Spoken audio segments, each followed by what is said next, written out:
നിങ്ങൾ social media ഉപയോഗിക്കുന്നവരാണോ? എങ്കിൽ അതിൽ നിങ്ങൾ ഏറ്റവും കൂടുതൽ കാണുന്ന കണ്ടന്റ് എന്താണെന്ന് ശ്രദ്ധിച്ചിട്ടുണ്ടോ? ഞാൻ പലപ്പോഴും കാണാറുള്ളത് ലൈഫ് സ്റ്റൈൽ രോഗങ്ങളായ ഡയബറ്റീസ്, ബ്ലഡ് പ്രഷർ, കൊളസ്ട്രോൾ എന്നിവയ്ക്കുള്ള പലവിധ മരുന്നുകളെ കുറിച്ചുള്ള അറിവുകളാണ്. ഈ അറിവുകൾ നമ്മുടെ രോഗം മാറ്റുന്നില്ലെങ്കിലും ഇത്തരം കണ്ടന്റ് ഇടുന്നവർക്ക് നല്ല വ്യൂ കിട്ടുകയും കാശ് കിട്ടുകയും ചെയ്യുന്നുണ്ട്. പൊണ്ണത്തടി കുറയ്ക്കുക, നിറം വർദ്ധിപ്പിക്കുക, മുടി വളർത്തുക, ഇങ്ങനെ പലവിധ ഇൻസെക്യൂരിറ്റി ഫീലിങ്സ് നമ്മുടെ ഉള്ളിൽ കുത്തിവെച്ച് നമ്മുടെ സമാധാനം, സന്തോഷം ഇല്ലാതാക്കി നമ്മുടെ കോൺഫിഡൻസ് ഇല്ലാതാക്കുന്നു.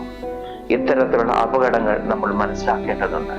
മാസികകളും വാരികകളും മറ്റും വായനക്കാർ കുറയുമ്പോൾ പാലിക്കുന്ന ഒരു ക്രമമുണ്ട്. 4-5 മാസം കൂടുമ്പോൾ വണ്ണം, ലൈഫ് സ്റ്റൈൽ രോഗങ്ങൾ, ഫിറ്റ്നസ്, ഇങ്ങനെ ഏതെങ്കിലും ഒരു കാര്യത്തെ അടിസ്ഥാനമാക്കി പങ്ക്തികൾ ഇറങ്ങും. ഇത്തരത്തിലുള്ള മാധ്യമ കെണികളെ നമ്മൾ അറിഞ്ഞിരിക്കുന്നത് നല്ലതാണ്.